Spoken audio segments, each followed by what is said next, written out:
del día tiene que ver con el expresidente Martín Vizcarra. La audiencia de prisión preventiva contra él continuará mañana. Y es que la jueza María de los Ángeles Álvarez Camacho escuchó los argumentos del fiscal Germán Juárez Atoche y de la defensa de Vizcarra. Es mañana a las 9:30 o desde las 9:30 de la mañana que continuará esta audiencia. Y vamos a repasar algunos de los elementos para el petitorio de prisión preventiva que el fiscal Juárez ha presentado hoy, ha expuesto hoy. No son poca cosa. Y tengo el enorme gusto de presentar a dos extraordinarios abogados que van a explicar esto de manera prolija y sencilla. Romy Chan, César Azabache y Romy Chan. ¿Cómo están? Muy buenas noches, bienvenidos al programa. Ay, Romy, qué gusto. Buenas noches, Jaime. Muy bien, a ver, ¿Cómo estás? distinguidos profesionales del derecho, explíquenos por favor en palabras sencillas por qué el señor Vizcarra tendría o no que cumplir este mandato de prisión preventiva, y les pongo elementos que el propio fiscal ha puesto y que la prensa también ha anticipado. El patrimonio del señor Vizcarra, eso no lo sabíamos, aumentó de una manera impresionante, con ceros de ceros de ceros que uno no se imaginaba, al punto que el 2020 tenía un ahorro de 1.471.000 soles, además de 21 propiedades que están inmovilizadas. Romy, ¿cuál es tu interpretación a la luz del pedido de Germán Juárez? Bueno, esta audiencia, la que hemos visto el día de hoy, básicamente ha desarrollado dos puntos, ¿no? Y el primero ha sido justamente la existencia de fundados y graves elementos de convicción que puedan acreditar los delitos que imputa el fiscal. Yo creo que ahí el discurso del fiscal ha sido bastante contundente en este punto, ¿no? Ha mostrado no solamente este incremento patrimonial, que además se ha visto reflejado en datos objetivos. Estamos hablando además de 21 propiedades que han sido inmovilizadas por un pedido que también ha hecho la Fiscalía frente a este enriquecimiento de patrimonio que no puede ser justificado y que se ha resuelto también antes de la audiencia, ¿no? Y estamos hablando también de una serie de elementos que muestran pues que en efecto ha habido una interrelación indebida, ¿no? O la recepción de algún tipo de bien, de algún tipo de ventaja por parte del señor Vizcarra respecto de quienes dirigían estas empresas que están siendo cuestionadas, que están siendo investigadas. Entonces yo creo que en esta primera parte el fiscal respecto a este requisito va encaminado, ¿no? Ahora, se han mostrado chats, el exministro Hernández ya, digamos, ha permitido que se devele su identidad respecto a su participación como colaborador eficaz. Vamos a tocar esos elementos luego de una brevísima pausa. Vamos a darle ahora el turno de la palabra al volver a César Azabache para continuar analizando lo que podría suceder mañana, porque tal parece mañana ya la jueza tendría que resolver, y como se ha visto en la audiencia, repito, los elementos son sólidos y son contundentes. Regresamos con la respuesta de César Azabache, porque nada está dicho.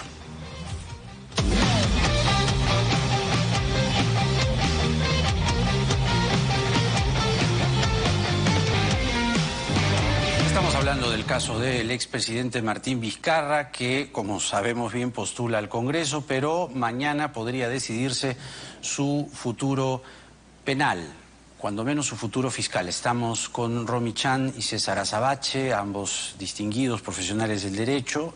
Había dejado pendiente la pregunta para César Azabache en torno al factor José Manuel Hernández. El factor José Manuel Hernández parece, digo, además de la develación de estos ahorros, estas propiedades, parece inclinar la balanza, digo yo, estimo yo, César, a que la jueza finalmente le dé la razón, pregunto al fiscal Juárez. A ver, yo voy con Romy, ¿no? Me parece muy fuerte lo que está revelándose en esta audiencia. Ahora, hay que dividir la discusión en dos partes. Hay una parte, la que ha tomado casi todo el día de hoy, tiene que ver con la cantidad de evidencias que la Fiscalía ha acumulado para tener un caso fuerte contra Vizcarra. Creo que es evidente que lo tiene. Hernández es una de las piezas de esa fortaleza. Están además las confirmaciones de las llamadas hechas en los momentos en los que se indica que se hicieron los pagos. Hay muchísimas razones adicionales. Una de ellas son las coartadas fallidas de Vizcarra en su intento absurdo por explicar por qué tenía esas reuniones en esos momentos, ¿no? Pero hay que notar que todo esto tiene que ver con las razones por las que la Fiscalía tiene un caso sólido contra Vizcarra, y la consecuencia de ese caso tendría que ser la presentación de una acusación. Siempre que hemos discutido esto hemos notado, creo que Romy me dará la razón, que la cuestión sobre la prisión preventiva no depende de la cantidad de evidencia que la Fiscalía tiene contra una persona. Si la Fiscalía tiene un caso completo, tiene que acusarla. El pedido de prisión preventiva tiene que ver, primero, con que ya haya presentado la acusación y necesite inmovilizarla para llegar a juicio, aunque tenga un verdadero caso de perturbaciones probatorias o de probabilidades de fuga, que es lo que se va a discutir mañana. Ajá. En la discusión de mañana sobre probabilidades de fuga, la Fiscalía no tiene mucho, pero eso importa poco. La Fiscalía ha propuesto un caso serio sobre posibilidades de perturbación probatoria. En un resumen, en una síntesis, la Fiscalía está diciendo, este señor al que estoy investigando es el mismo que intentó manipular las declaraciones de las personas vinculadas al caso de Richard Swing. En condiciones como las que él ha demostrado tener en sus antecedentes, yo no confío en que pueda intentar bloquear un caso que está basado en declaraciones de testigos. Ahí, detengámonos ahí. Sí. Un caso, ¿no?, que es el de las supuestas coimas, y el otro caso de Richard Swing, el fiscal puede, o la jueza puede decir, a ver, en este caso de Richard Swing, que no tiene que ver con pero en este caso hay un comportamiento que podría agravar la situación del señor Vizcarra. Es decir, sí se pueden, no digo mezclar, pero por lo menos tener como referencia otro caso, eso lo admite la ley, tener referencia a otro caso para determinar una situación de prisión preventiva o no. Esa es la discusión de mañana. Por eso. Porque la Fiscalía lo intentó en el caso Humala y lo ganó. En el caso Humala, la Fiscalía alegó que el mismo investigado que había sobornado testigos en el caso Madre Mía podía interferir con las declaraciones del caso de la agenda de Nadine y de los fondos filtrados por Odebrecht para la campaña. Pero el Constitucional le dijo que no. Claro. Y anuló la prisión preventiva. ¿Y sentó jurisprudencia? Y sentó un antecedente que mañana va a tener que ser discutido. Ya. La Fiscalía mañana va a tener que decir por qué propone que los tribunales se aparten y modifiquen una regla que el Constitucional puso para el caso Humala. Se puede hacer, por supuesto, pero tenemos que escuchar cómo lo propone la Fiscalía. Porque en estos casos, Jaime, la Fiscalía siempre trae un sesgo arrastrando. Si yo fuera juez y la Fiscalía me hace una presentación como la de hoy, mi pregunta sería, señor, si tiene tanta evidencia, ¿por qué no lo está acusando? ¿Y por qué no me pide la prisión preventiva o la restricción en el marco de la acusación? De acuerdo. A ver, Romy, añadimos un elemento más, el factor Bolivia, el factor del presidente Arce. Hay una reunión que la Fiscalía coloca también dentro del pedido de prisión preventiva el año 2016, cuando Vizcarra era ministro y cuando el señor Arce, hoy presidente, era también ministro. Pero Vizcarra ha mandado una carta al embajador y le ha dicho no, yo no. Y estamos hablando del peligro de fuga. ¿Existe, pese a la carta de Vizcarra y todos los elementos que estamos hablando, la posibilidad del peligro de fuga que podría ser un agravante? La verdad, yo creo que ese es el gran reto en la línea de lo que planteaba César para la Fiscalía mañana, ¿no? Porque el caso de esta primera parte es contundente desde el punto de vista de los elementos, los indicios de fundados graves, elementos de convicción, ¿no?, que acreditarían, pues, ¿no?, estos delitos. Pero el problema, yo sí creo, va a estar en demostrar este peligro de fuga. Yo sí tengo ahí mis reparos sobre dos cosas, ¿no? La primera, respecto a que se pueda considerar el comportamiento procesal que él podría haber tenido en otro caso, que es justamente lo que tú preguntabas, Jaime, y a lo que hacía alusión, exacto, caso Swing, ¿no? O sea, a lo que hace alusión César, ¿no? Porque definitivamente son dos casos distintos y si bien, pues, podríamos mostrar cierto comportamiento, patrón de comportamiento respecto al perturbamiento del proceso, Yo sí tendría mis reparos con simplemente realizar una interpretación automática o jalar lo ocurrido en otro caso de manera automática y con eso sacar conclusiones. Y el segundo punto es justo el que tú mencionas, el tema de Bolivia. Porque lo cierto es que si bien puede haber una comunicación, puede haber habido una reunión, la pregunta es si eso es suficiente para poder decir que hay un peligro de fuga. Porque, a ver, lo cierto, lo concreto, es que en el caso Swing no se ha pedido ningún tema de prisión preventiva, cuando más bien ahí hubiera podido ser evidente que sí habría habido algún tipo de perturbación o de obstaculización. O sea que, a ver, entonces, sin ánimos de confrontar, simplemente percibo una sana y democrática discrepancia legal o del derecho, de las herramientas del derecho. Es decir, César cree que puede usarse el argumento de Swing, Romy cree que no necesariamente el argumento Swing puede ser determinante para la prisión. Romy, ¿me equivoco o no? Sí, así es, ¿no? Yo creo que no es un elemento determinante porque es algo ocurrido en otro caso y yo entiendo que, recordemos que la prisión preventiva es un tema excepcional y en lo que sí coincidimos plenamente con César es que, caramba, si yo tengo todos los elementos, lo que debería hacer es presentar una acusación, que es algo que más bien no vemos en las actuaciones de la Fiscalía, ¿no? Sino siempre este pedido de prisión preventiva, ¿no? Y ya una cosa es, pues, con la acusación, pedir la prisión preventiva para asegurar finalizar el proceso, que no necesariamente tendría que proceder, siempre va a estar el que esté en peligro de fuga, y el comportamiento del procesado en el caso concreto, ¿no? Para que el Poder Judicial lo determine. Y otra cosa, pues, es que yo lo pida por adelantado, me tome 3 años con el sujeto o la persona en prisión preventiva y luego de eso pretenda plantear una acusación. Es algo muy parecido a lo que está ocurriendo en el caso de la señora Fujimori, ¿no? Entonces claro, yo creo que debería, pues, los goles son los que cuentan y los goles son las acusaciones, no los pedidos de prisión preventiva. Recordemos, la prisión preventiva no es una sanción.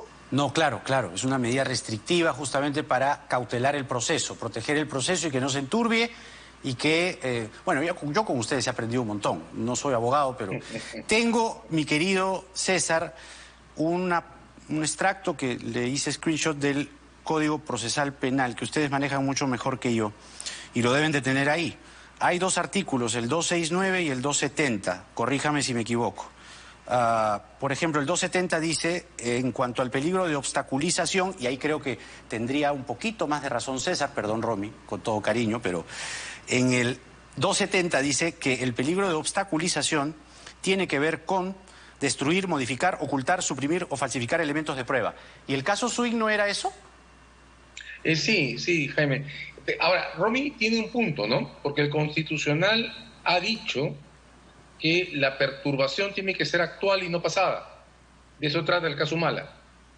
Y de hecho la Fiscalía tiene herramientas suficientes cuando sospecha que una perturbación es posible para interceptar teléfonos, hacer videovigilancia y desarrollar toda la tarea que hizo, por ejemplo, en el caso Villanueva, que fue intervenido en flagrancia mientras trataba de tener un pacto con fiscales para controlar su caso.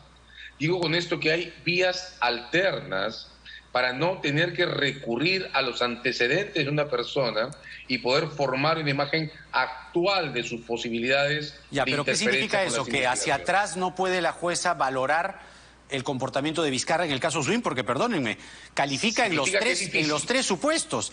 Destruye, modifica, oculta pruebas, influye a otros, induce a realizar tales comportamientos. Son 3, los 3 califica, 3 en raya. Exacto. Mi punto es que sí, de mi punto de vista sí, pero es difícil, porque la Fiscalía tiene que superar los límites que el Constitucional ha puesto y tiene que poner en revisión la regla del Tribunal Constitucional, a la que hay que agregar un segundo desafío, y es que en el caso de Keiko Fujimori, por lo menos el magistrado Ramos en el Tribunal Constitucional, afirmó una idea conforme a la cual la pérdida de cargos de influencia debilita la posibilidad de interferir con evidencias. Lo dijo Ramos para el caso de Keiko Fujimori, luego de haber perdido el control del Congreso, y en este momento Vizcarra ya no es el presidente que era en el caso Swing. Buen punto. De modo que los antecedentes funcionan, pero requieren un esfuerzo de la Fiscalía que tendremos que ver actuado mañana para superar estos límites que con mucha razón Romy ha dejado dibujados en esta conversación. A ver, Romy, entonces ya dije que en el artículo 270 del Código Procesal Penal los 3 puntos parece que Vizcarra califica, por lo menos en el caso Swing. Y el 269 en el 4, inciso 4 dice, en el numeral 4, el comportamiento del imputado durante el procedimiento en otro procedimiento anterior, en la medida que indique su voluntad de someterse a la persecución penal. Pero César pone el escollo, la traba de lo resuelto por el TC.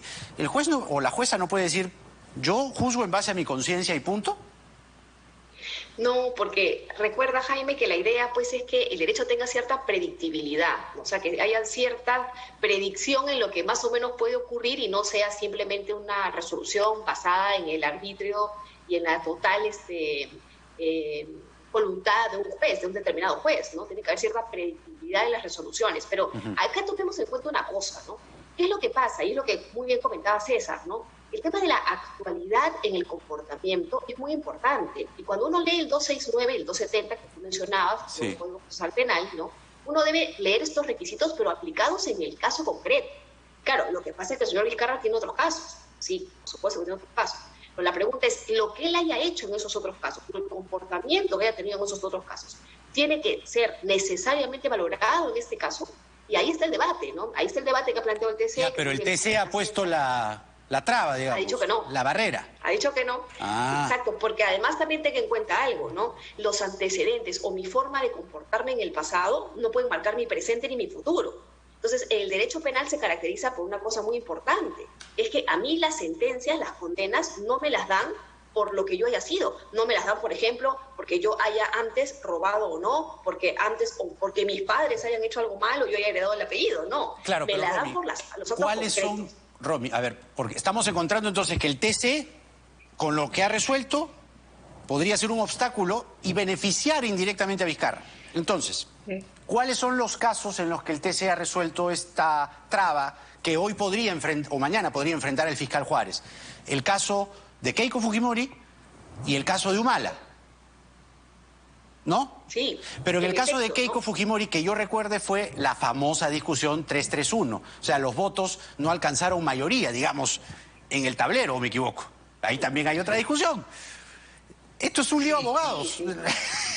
Es más que un lío de abogados, es un lío de reglas, Jaime, porque digamos, el problema que hay que superar aquí es que tenemos que dejar de distorsionar al sistema. Creo que Romy y yo concluiremos que la Fiscalía tiene un gran caso contra Vizcarra. Lo que creo que ninguno de los dos aceptamos en conjunto es que un gran caso como este no llegue a un juicio, y creo que ambos tendríamos una aproximación distinta respecto a las cautelas pedidas por la Fiscalía si la Fiscalía las estuviera pidiendo con ocasión a una acusación efectivamente presentada. Ahora, ¿cómo se resuelve el dilema de mañana? Creo que se resuelve con una regla práctica. Si la Fiscalía logra mostrarnos que en la nueva información que tiene con ocasión a los testimonios de sus delatores encuentra razones para encontrar que o para demostrar que Vizcarra está intentando bloquearlos, o está en posición de bloquearlos, incluso no siendo ya presidente, pues entonces puede ganar el caso. No hay que dejar de decir que además, en atención a dos cosas, la actualidad de los riesgos que puede concretarse en los testimonios que la Fiscalía eventualmente puede mostrar mañana, sumados a, además de la actualidad de los riesgos, la cantidad de tiempo que requiera la Fiscalía para finalmente presentar una acusación, puede todavía la jueza usar este mismo pedido para asegurar a Vizcarra, sea con un arresto domiciliario, como el que tiene Kuczynski, por ejemplo, o con restricciones a su comparecencia que lo inhabiliten para alterar la fuerza de los testimonios y las revelaciones de los delatores que están en proceso. Lo que la Fiscalía tiene que decirnos mañana es, ok, usted tiene un buen caso, fiscal Juárez. La pregunta es por qué necesita que Vizcarra sea detenido ahora, en el material que tiene, más allá de que sospechemos que este señor no es confiable. Ahora, en sus testimonios, ¿qué le hace temer que Vizcarra pueda interferir con el desarrollo de su caso? Esa es la pregunta para mañana. Romy. Sí, yo creo que ese es el punto. Lo ha dicho muy bien César, ¿no? Ese es el punto Buen central punto, aquí. César. Pero a ver, es lo que va Romy, a tener que demostrar la jueza mañana, o va a tener que demostrar el fiscal mañana para con la jueza. la gente también dice, oiga, pero Vizcarra está postulando al Congreso. Entonces, ¿ese puede ser también un factor? Pregunto al aire. Y lo otro... No. De acuerdo. Pero lo otro es, ¿su postulación en qué queda? O sea, podría ser que si se le da prisión preventiva, Romy, si se le da prisión preventiva, el señor puede salir elegido. Sí, definitivamente. A ver, yo creo que son dos cosas totalmente diferentes, ¿no? Él tiene un deber de cumplir con la justicia. Claro, y por tanto no tendría por qué interferir una cosa con la otra. El proceso va a continuar su curso y, bueno, su candidatura continuará. Lo cierto es que si él, que lamentablemente además se ve esto más o menos en la intención de voto, ¿no?, ganase el puesto en el Congreso, la pregunta es ¿qué pasaría si le dan prisión preventiva, ¿no? ¿Se mantendría como congresista? ¿No podría asumir? Y claro, el tema ¿Le tendría que poner una curul en la prisión o sale inmediatamente? Claro. ¿Cómo es? ¿Le llevan los proyectos a la cárcel? No entiendo, es una locura. A ver, Jaime, lo que pasa es que esta es una paradoja que ha creado el propio Vizcarra. Porque Vizcarra ha definido postular cuando sabía que estaba bajo investigación. Entonces, bajo mi punto de vista, él no puede protestar. Pero yo creo que es una paradoja que ha querido crear Vizcarra, ¿no? Yo creo que es una paradoja que ha querido crearla a propósito, y un poco ahí el tema de por qué postula al Congreso, ¿no? Porque además no es usual, ¿no?, que un presidente de la República se lance a postular, pero como congresista. Claro. No es lo que normalmente ocurre en nuestro ordenamiento, ¿no? Pero se da, yo creo, Romy, Jaime, adrede. Voy con Romy. Nadie puede pretender que lo que ha causado le perjudica. Vizcarra sabía que estaba bajo investigación, por tanto sabía que esto podía pasar. Él es el que ha decidido crear esta paradoja, de modo que no puede reclamar por las consecuencias que ella provoque, ¿no? Bueno, pero tendría que ir como expresidente a la DIROES, no a cualquier penal, ¿no? Si se le da prisión preventiva, tendría que ir a la DIROES.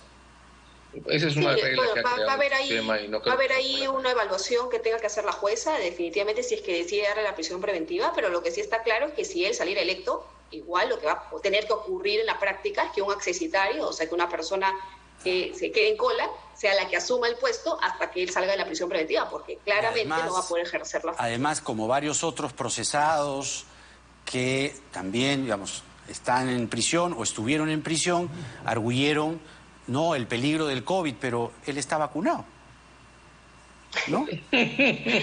Digo, o sea, tampoco podría tener ese argumento. Una encantadora que ha lanzado. ¿Ah? Digamos, él ha disminuido uno de los riesgos de su propia prisión. Pero nota, Jaime, que el ambiente de la DIROES fue acondicionado para 2 detenidos en Ipo de Humala. Claro. Ya ha habido 2 expresidentes en ese establecimiento, de modo que eso no parece ser un problema en forma, ¿no? Claro. Tenemos espacio. Tenemos espacio. Bueno, ha sido muy esclarecedor y un gusto, como siempre, tenerlos. Romy Chan, César Azabache, Romy Chan.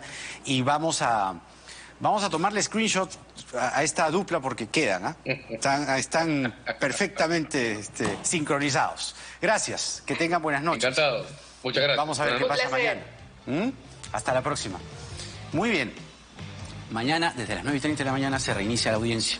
Y allí ya finalmente la jueza tendría que tomar una decisión, acceder, recibir, acatar, ¿no? O por lo menos darle visto bueno a los requerimientos del fiscal Juárez, y ahí veremos.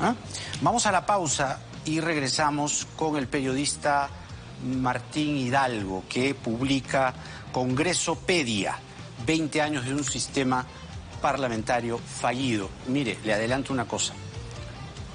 Es un libro bien, digamos, directo a la vena, tiene un poquito más de 100 páginas.